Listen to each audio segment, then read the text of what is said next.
Hola, bienvenue chez Cœur de Soi. Aujourd'hui, on explore ensemble les différentes postures assises qui peuvent vous servir lors de la méditation.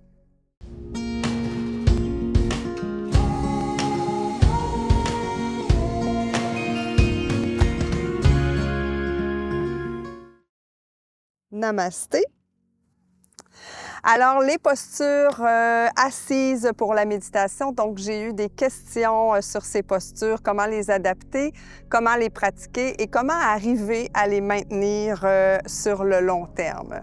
Alors, la posture la plus simple, c'est celle que j'ai présentement, donc qu'on appelle couramment la posture de l'Indien. Alors, tout simplement, les jambes croisées. Première adaptation avec un bloc que vous pouvez placer sous vos fessiers. Donc, en plaçant les blocs sous les fessiers, ce que ça a comme effet, c'est que vos hanches sont plus élevées que vos genoux. Alors, ça aide à maintenir la posture, ça aide à ouvrir les hanches et c'est plus facile pour le dos. Alors, première adaptation. Ensuite, quand vous êtes, je reviens à la posture de l'Indien, donc vous pourriez être comme ça ici. Et vous pourriez aller placer des blocs sous vos genoux, vos cuisses, là où c'est confortable. Et ça aussi, ça va vous aider à maintenir la posture plus longtemps. On a aussi la posture du diamant, donc posture assise sur les talons. Donc ici, c'est vraiment important que les fessiers soient sur les talons.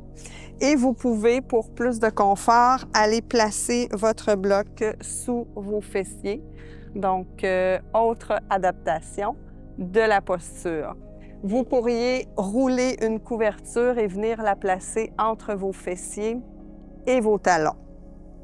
Si on va un peu plus loin, donc on peut s'asseoir dans la posture du demi-lotus. Alors, on place tout simplement le pied sur la cuisse. Donc, dans cette posture-ci, ça nous permet d'enlever le bloc et on peut être confortable très longtemps. Et finalement, on a la posture complète du lotus. Donc, on place un pied, on dépose le genou au sol et ensuite, on vient placer l'autre pied sur la cuisse. Et de cette façon-ci, le dos est vraiment droit. Donc, en fait, il respecte les courbes naturelles de la colonne vertébrale. Maintenant, une fois qu'on sait comment se placer en posture assise, quand j'ai débuté en méditation, peu importe la posture, au bout de quelques minutes, c'était très inconfortable.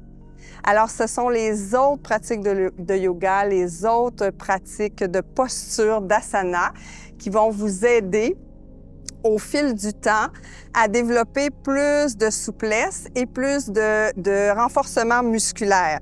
Donc, rappelez-vous que l'équilibre entre les deux est nécessaire. Pour les postures assises, vous pouvez travailler d'autres postures qui vont vous accompagner sur l'ouverture des hanches. Donc ça va vous aider à maintenir votre posture sur le plus long terme. Alors, les postures du papillon, les postures du pigeon, les postures de la fente, etc. Donc, tout ce qui travaille en ouverture des hanches.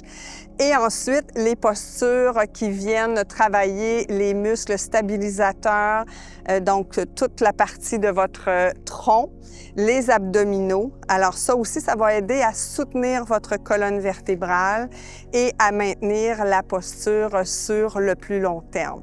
J'ai justement fait une capsule sur les postures d'équilibre où est-ce que je parle des muscles, de l'importance des muscles stabilisateurs.